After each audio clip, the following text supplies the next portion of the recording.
एक पढ़ा लिखा नौजवान जो किताबें, बहसों और विचार की दुनिया से आता है। उमर खालिद 5 साल से ज्यादा वक्त से जेल में है। ट्रायल तक शुरू नहीं हुआ है। 2 सितंबर 2025 को दिल्ली हाई कोर्ट ने उनकी छठी बार जमानत अर्जी खारिज कर दी। अदालत कहती है कि शांतिपूर्ण विरोध अधिकार है, पर षड्यंत्र के नाम पर हिंसा नहीं। मगर सवाल ये है कि क्या भाषण, संगठन और पोस्टर अब हिंसा की परिभाषा है? क्या लोकतंत्र में भीड़ में खड़े होकर संविधान की बातें करना आतंकवाद हो सकता है? ये सवाल सिर्फ उमर का नहीं है, हम सबका है। उमर का सफर किसी सियासी मास्टरमाइंड की कहानी नहीं है। एक आम से घर से आने वाला, पढ़ने लिखने वाले बेटे की कहानी है। बचपन से किताबों के बीच पले, बहस करना सीखा, पर बहस में दूसरों की बात सुनना भी। कॉलेज पहुंचे तो इतिहास, समाज पर लिखना समझना शुरू किया। आगे चलकर रिसर्च स्कॉलर बने। कैंपस, सेमिनार, पुस्तकालयों की खामोशी, कॉफी पर चलने वाली लंबी बहसें, यही उनकी दुनिया थी।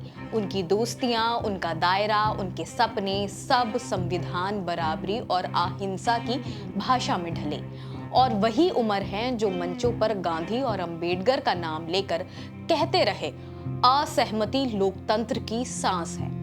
उमर धीरे धीरे उन युवाओं की आवाज बने जो सवाल पूछना चाहते हैं। कानून ठीक है या नहीं? नागरिकता और अधिकार का ताना बाना कैसा हो? वो लोगों को एक साथ लाना जानते थे। लेकिन इसलिए अब उमर खालिद 5 साल से जेल की सलाखों के पीछे है।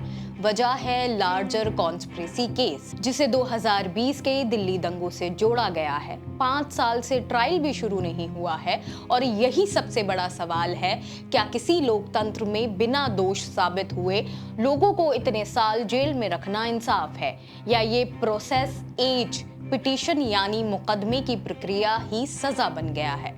हाई कोर्ट की बेंच ने कहा कि शांतिपूर्ण प्रदर्शन करना सबका अधिकार है, लेकिन षड्यंत्र के नाम पर हिंसा बर्दाश्त नहीं की जा सकती।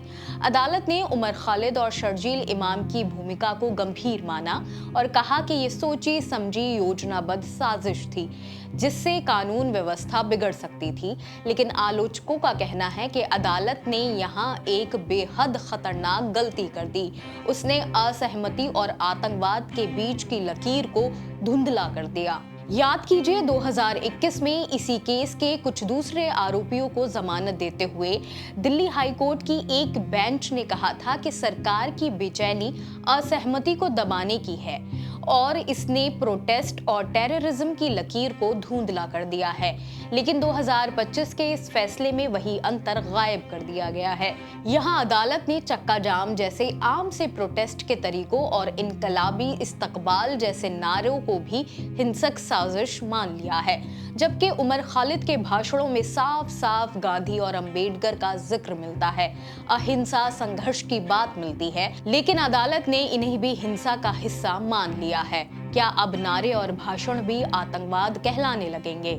असल में इस पूरे केस की जड़ है यूएपीए की धारा 43D का सबसेक्शन 5। इसके तहत अगर अदालत को लगता है कि आरोप सतही तौर पर सही है तो जमानत नहीं दी जा सकती। मतलब कि अदालत को गहराई से सबूत परखने की जरूरत नहीं है। यही वजह है कि आंदोलन ने प्रोसिक्यूशन की कहानी को लगभग बिना सवाल किए मान लिया, चाहे वो व्हाट्सएप चैट्स हो, भाषण हो या प्रोटेक्ट विटनेस की गवाही। इसका मतलब है कि आरोप ही काफी है किसी को सालों तक जेल में रखने के लिए, भले ही असली ट्रायल शुरू ना हो। सोचिए, उमर खालिद 5 साल से जेल में है। अभी तक आरोप तय करने की प्रक्रिया ही पूरी नहीं हुई। अगर आने वाले 5 साल और लग जाएं तो क्या तब भी हम इसे न्याय कहेंगे? अदालत ने कहा कि ट्रायल अपनी स्पीड में काम कर रहा है, लेकिन क्या किसी की जिंदगी का 5 साल जेल में गवा देना स्वाभाविक हो सकता है? संविधान कहता है कि हर इंसान निर्दोष माना जाएगा जब तक अपराध साबित ना हो, लेकिन यहाँ तो प्री अजम्पशन ऑफ इनोसेंस यानी निर्दोष मानने का सिद्धांत ही गायब हो गया है। प्रोसिक्यूशन का आरोप है कि फंड कलेक्ट किए गए, पोस्टर पैम्पलेट्स बनाए गए ताकि हिंसा फैलाई जा सके, लेकिन सच ये है कि कोई हथियार बरामद नहीं हुआ, कोई सीधी हिंसक कार्रवाई का सबूत नहीं है। पोस्टर और पैम्पलेट लोकतंत्र का सामान्य हिस्सा है। चक्का जाम दुनिया भर में एक कॉमन प्रोटेस्ट फॉर्म है। फंड इकट्ठा करना किसी भी आंदोलन का स्वाभाविक हिस्सा है, लेकिन इन सामान्य कार्रवाइयों को ही आतंकी साजिश बना दिया गया। ये लोकतंत्र में विरोध को अपराध साबित करने की कोशिश नहीं तो और क्या है। अगर ये साजिश इतनी खतरनाक थी तो तुरंत गिरफ्तारियां क्यों नहीं की गईं? तुरंत ईडी की जांच क्यों नहीं हुई? क्यों महीनों बाद इन गतिविधियों को अपराध बना दिया गया? ये सवाल दिखाता है कि शायद शुरुआत में इन्हीं सामान्य प्रोटेस्ट माना गया और बाद में इन्हें यूएपीए के फ्रेम में फिट किया गया। क्या ये राजनीतिक दबाव था या सिर्फ असहमति को दबाने की कोशिश? उमर खालिद के वकील ने कहा है कि उनके भाषणों में साफ साफ अहिंसा की बात है। वो दंगे के दिनों में दिल्ली में मौजूद नहीं थे। कोई सीसीटीवी, कोई वीडियो, कोई गवाह उन्हें हिंसा से जोड़ नहीं पाता। तो सवाल ये उठता है, क्या सिर्फ व्हाट्सएप ग्रुप चलाना और भाषण देना ही अब आतंकवाद बन गया है? 2021 में सुप्रीम कोर्ट ने के नजीब केस में कहा था कि लंबी जेल बिना ट्रायल भी जमानत का आधार हो सकती है। 2023 में वर्नोन गोंसलेव केस में भी कहा गया था कि अदालत को सबूत का सरफेस एनालिसिस करना चाहिए, अंधाधुंध प्रोसिक्यूशन की बात नहीं माननी चाहिए। लेकिन इस केस में हाई कोर्ट ने नजीब और वर्नोन दोनों को किनारे कर दिया है और फिर से वटाली केस का सहारा लिया, जिसने प्रोसिक्यूशन की बात को ही पर्याप्त मान लिया था। यानी यूपीए के नाम पर सुप्रीम कोर्ट की उदार व्याख्याओं को नजरअंदाज किया गया है।